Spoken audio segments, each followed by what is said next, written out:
3,500 years ago in Egypt, a noble pharaoh was the victim of a violent attack. But the attack was not physical. This royal had been dead for 20 years. The attack was historical, an act of damnatio memoriae, the damnation of memory. Somebody smashed the pharaoh's statues, took a chisel, and attempted to erase the pharaoh's name and image from history. Who was this pharaoh, and what was behind the attack? Here's the key. The pharaoh Hatshepsut was a woman. In the normal course of things, she should never have been pharaoh. Although it was legal for a woman to be a monarch, it disturbed some essential Egyptian beliefs.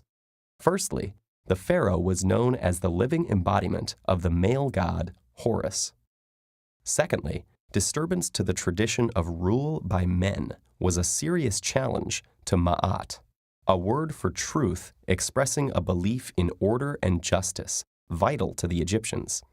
Hatshepsut had perhaps tried to adapt to this belief in the link between order and patriarchy through her titles. She took the name Ma'at Kare and sometimes referred to herself as Hatshepsu, with a masculine word ending. But apparently, these efforts didn't convince everyone, and perhaps someone erased Hatshepsut's image so that the world would forget the disturbance to Ma'at and Egypt could be balanced again.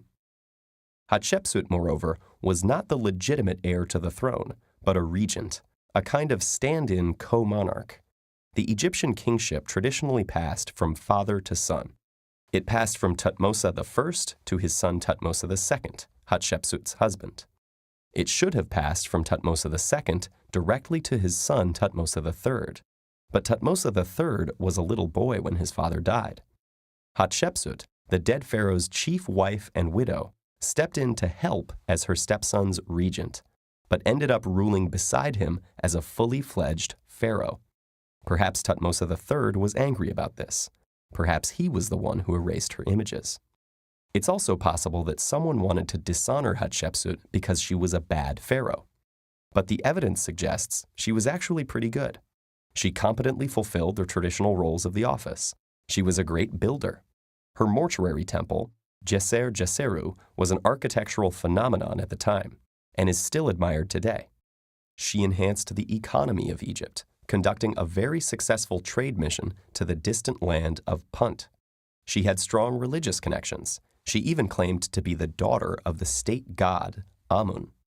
And she had a successful military career, with a Nubian campaign and claims she fought alongside her soldiers in battle. Of course, we have to be careful when we assess the success of Hatshepsut's career, since most of the evidence was written by Hatshepsut herself. She tells her own story in pictures and writing on the walls of her mortuary temple and the red chapel she built for Amun. So who committed the crimes against Hatshepsut's memory?